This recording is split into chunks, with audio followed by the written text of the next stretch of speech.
YouTube? It's Above Average Cody, and it's no secret that in Halo Infinite Ranked, ranking up can be pretty tough, but you can usually pad the amount of SR you gain or the amount of SR you lose after each game by having a pretty good kill-to-death ratio. So in this Aquarius CTF, guys, I'm gonna show you a game where we were much better than the other team. I think we end up 5-1ing them. I'm sure an enemy leaves at some point, but there are a lot of examples where I could have saved myself 3, 4, even 5 deaths throughout this gameplay, and I could have given myself a better kill to death ratio to potentially give myself more SR gain at the end of this game. So again, jumping back to the start here, the main message of this video is to improve your kill to death ratio, not necessarily by just getting more kills, but living up longer and keeping yourself out of dumb situations so that you have more opportunities to get said kills. Now, again, I also played pretty well in this game in terms of damage and kills. Obviously, the teammates did better because we were just stomping this team, but I want to go through a couple of the specific decisions that happen in this game. So you can see we're pushed up here, and I make the good decision to try to back out. I may have overextended a little too fast there because we had Goose here on his Dinker Johnson account coming into base here. So going back to that situation here, guys, I move in and I see 2 back base, which it was the good decision to back up, but it was too late because this third person pushes out through top base here. And then the situation I was talking about here, I had Goose coming right in behind me. So if I would have held this position, I don't die here to these 3, and we then have 3 players to push up. Now, these 2 come in and do end up getting some kills back base. But again, I could have lived up longer, been in on the push, and that could have led to not only 1 less death, but potentially 1 or even 2 kills for me. And you can see they take the whole team down. So it wasn't necessarily a bad play, but I could have been much more helpful there. Instead, I spawn up. I come to meet Goose with the flag. And I see he's going to push right through, so I'm just going to chill car 3. I'm going to see if there's anybody moving around that I can put some damage in. And you can see here, I'm just chilling, waiting. And I believe, yes, one comes up behind me. I try to push out, and I'm able to turn 1 kill, or just me dying into 2 kills and get the double kill there before I go down. So a pretty decent play there. Overstayed my welcome, maybe a little bit too long on car 3, but again, I was able to turn it into 2 kills, and a 1 for 2, guys, is something we'll take every day of the week. I see we're all pushing up car side, so I'm going to move up P side to kind of spread the map a little bit. Just kind of looking around, trying to get some info, put in some damage where I feel I can. Living up here. And then I do get blasted here.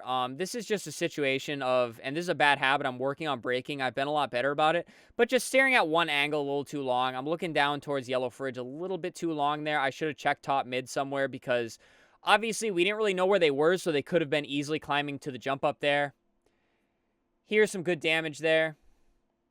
And I'm kind of just chilling, being patient. I see Goose going to push that way, so I'm going to push his top and play towards the camo here.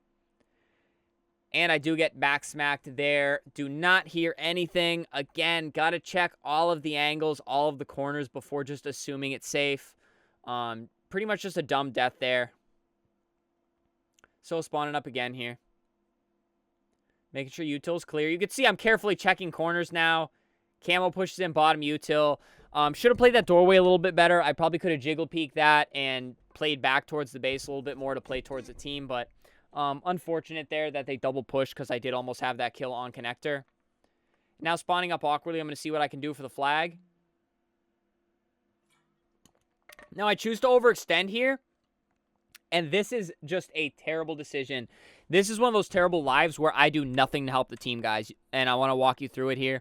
So, spawn up, and I choose... So I go back and see that the flag's gone, so I think overextend. Not a bad play, but the execution here is just terrible. I have no info. I don't know what's going on, and I just keep gunning it forwards, man. It is inevitable that I die here. One pushes out base, put in some good damage, but I'm basically a free kill for that guy, and he lives up. 0 for 1 trade, pretty much a useless life there. Didn't really slow anything down. So realistically there, just slow up, play around my teammates, get info, and then make the play. And now they're about to cap flag again. We're multiple players down. Flag's already in base, and I just sprint up. I'm like, hey, I'm doing good today. I got a heat wave. I can get in there. No, all I did was serve the moment heat wave on a dinner platter. If the flag's already that far, guys, and you don't have good damage or anybody down, don't push in. Just stay back, reset with the team again. But it is just classic getting excited when they have the flag out of base, man. Like, I know flag's off stand, and I want to go and make that hero play. But if you don't have your whole team around you and your whole team set up to make that play, just stay where you are. Like I am right now. I'm chilling. I'm waiting. I'm being patient. And now I have Brent moving up. So I'm going to slow push car 3 here. Looking around, trying to help, put in some damage. I get a kill there. I'm going to back up, reset with the team again. And now we're going to move out, try to get some mid control. I see the dinos are up. I see I have help. So I'm going to creep in on this guy, Util. I see other one pushes out, so I'm going to try to back up. And forgive me, guys, getting the ad off my live stream there. So I see the other one push out. Unfortunate shots there. I nearly had the double kill, but it works out good because we actually get the trades out in our favor there. They actually are able to get a couple kills back. I know I missed that call. I was like jumbling over my words, and I didn't call out the location for Bandos there. If I would have been a little more clear with my comm, Bandos probably would have gotten that kill and we would have had a better push. Here, this push P2 is good. I like that I go for the P2 control, but I get damage in, right? Right about here, I should back up because I know they're spawning fridge. That's why I want to be P2 and no further. I get excited. I want the kill. I push out. I get the kill, but I'm traded out instantly. Not necessarily a bad play since I got the trade there, but I could have probably lived up and been a bit more of a nuisance there on P2. I'm not really sure how it would have gone. It might have gone the same, but if I don't get the trade there, that's a terrible play. So I'd say probably an average play. Here, I see we have damage, so now is a good time to push. It's not always play slow and wait for the team, guys. Like here, Brent's all the way in util. We have good damage. They're not even looking at me. And there's only one there with low health, so I push out. I do a great job of bobbing and weaving, living up. The movement's been a lot better lately. They push out car 1. Bandos able to pick up the kill. I'm living here. Little bit indecisive there. I do get in those moments where I'm not sure where to push, and you can see, like, I'm literally, like, spinning around. I'm looking back this way. I'm looking back that way. I'm grabbing the pistol. And inevitably, I get naded out. So a little bit of indecisiveness. Overall, that was a good push. It was pretty effective. If I'm able to back away from those grenades, I live up a little longer, and it goes even better, but it is what it is there. Here, a little bit crazy. We get the flag cap in. And I'm indecisive, but see, I'm trying to be patient. I'm patient, trying to get info. And here, what I talked about early, I get no info, so I back off, all right? And since I had no info there, I'm like, maybe they're coming in blue util, so I'm going to go back out. I still have no info, right? Get a little bit info car 2. Again, I know where none of these guys are, guys, so I sprint out. Free kill. I'm just a free kill there. Useless death. So again, I made the right decision to back up into blue util, but I should have stayed there a little bit longer, let the enemy make the play, make the mistake. We're up 2-1. I really didn't have to push out there. So if you have no info, no callouts, and no teammates in that area, don't push out. You're going to be a free kill for the team, probably setting up a push like I was. Now here I see camos up, so I'm going to back up. Going to dance around P2 here. Again, looking for info. I grab camo.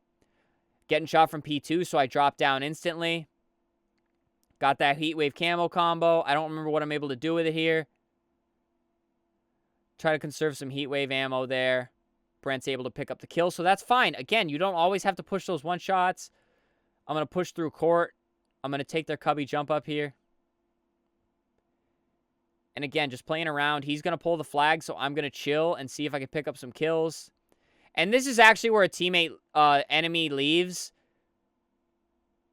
So now it's pretty much, I don't want to say over, because there are a few more decisions here. Because, again, the topic of the video, guys, is living up so that you can get more kills so you can gain more SR. Right here, when I see a 3v4, my thought is push kills, pad stats, push kills, pad stats. If they're still playing, which these enemies do keep playing. If they keep playing, you got to keep playing, guys. If they're hiding in base, don't push them. Don't be toxic. But the mentality here should not be fly at them, try to get kills. The mentality here should be play smart, get kills, don't die, and pad the stat line so that you can gain more SR. Because the closer you get to even or even negative, guys, the SR is not going to be forgiving. The better KD is going to get more SR. So now, sprinting. I'm just flying up. I mean, at this point, they're basically letting us cap the flag. They're still shooting. But I'm standing top mid trying to get in shots. But that's pretty much it for the game, because I'm pretty sure we get back-to-back flag caps now, and that's the end. But so again, to recap, guys, focus on those moments where you do not have information, because that is when you become a free kill. Sure, you're feeling confident, you're running, you're gunning, you're shooting straight, but if you have no info and you're pushing in those situations solo, you're going to get 2v1, 3v1, 4v1, and just to avoid those situations, guys, have info and know what's going on before you push in the situation.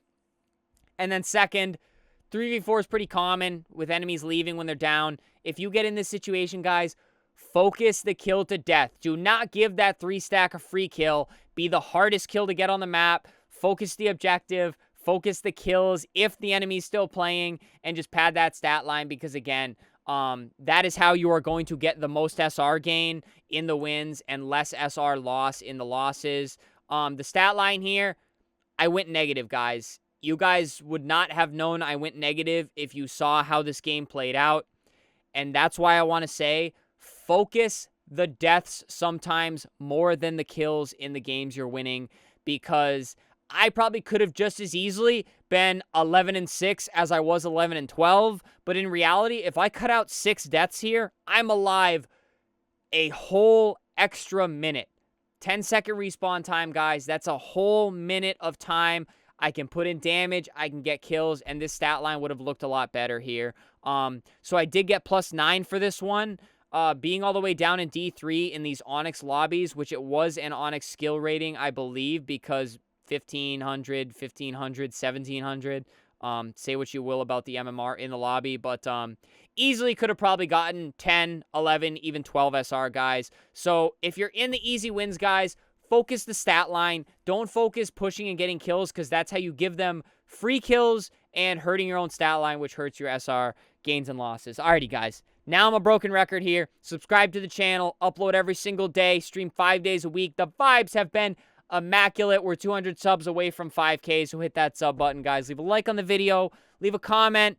How do you get the most SR out of your games? Are you focusing KD? Are you focusing the win? What are you going for to get more SR and rank up faster?